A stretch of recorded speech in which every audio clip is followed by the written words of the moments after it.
How come the blacks didn't get the priesthood until 1978? What's up with that, Brother Wilcox? What, Brigham Young was a jerk? Members of the church were prejudiced?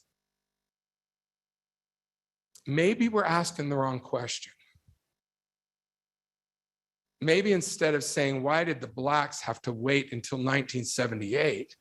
Maybe what we should be asking is, why did the whites and other races have to wait until 1829?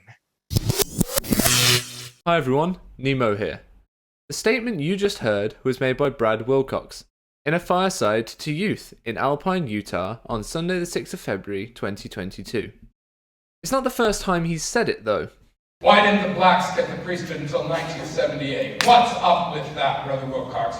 What, Latter-day Saints are prejudiced? What, Brigham Young was a jerk? I mean, you'll hear a lot of things, but maybe we're asking the wrong question. Maybe instead of asking, why didn't the blacks get the priesthood until 78? We should be asking, why didn't everybody else get it before 1829? Which makes his subsequent apology feel more like a reaction to getting caught out using a line he's used at least once before 2 years ago.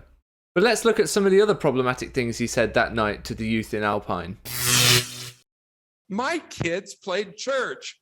They'd pull out the stuffed animals, they'd put them on the couch, they'd sing the song, they'd do the talk. Got a little nervous when my daughter started blessing the sacrament, but they'd play church. And I used to think, oh, that's so cute. It's so cute. But now I'm older and I realize it wasn't just cute. It's actually what most people in the world are doing. They're playing church. They're sincere. They want it to count, but they don't have the authority. They don't have God's permission.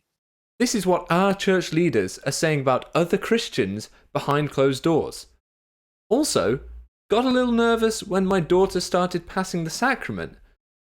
I know it was a joke, but is the Mormon patriarchal ego so fragile that your little daughter pretending to enact a priesthood ordinance threatens it? I hope you realize that if you walk away from this religion, you lose everything. You lose everything. Everything that truly matters most. Walking away from this religion, you lose everything? Everything that truly matters most? This is designed to create a fear of the outside world and instill an us versus them narrative on the impressionable youth. The church leaders want you to feel like that you will lose everything if you leave, which is why they propagate that narrative. But it's just a fear-invoking, sweeping statement. They can't tell you that you will lose everything. They don't know. But it doesn't mean they won't try and create an environment in which, well, you might lose quite a lot. Number one, our church is doing much better than many churches. As people are turning away in a secular world from all things religious, many churches are being hurt by it. Our church is weathering that storm much better than most churches, and especially much better than most Christian churches. I know you think, whoa, but everybody's leaving the church. No, if you actually look at the numbers, there's not any more leaving now than have left at any generation in the history of the church. So, can I look at these numbers, please, Bradley?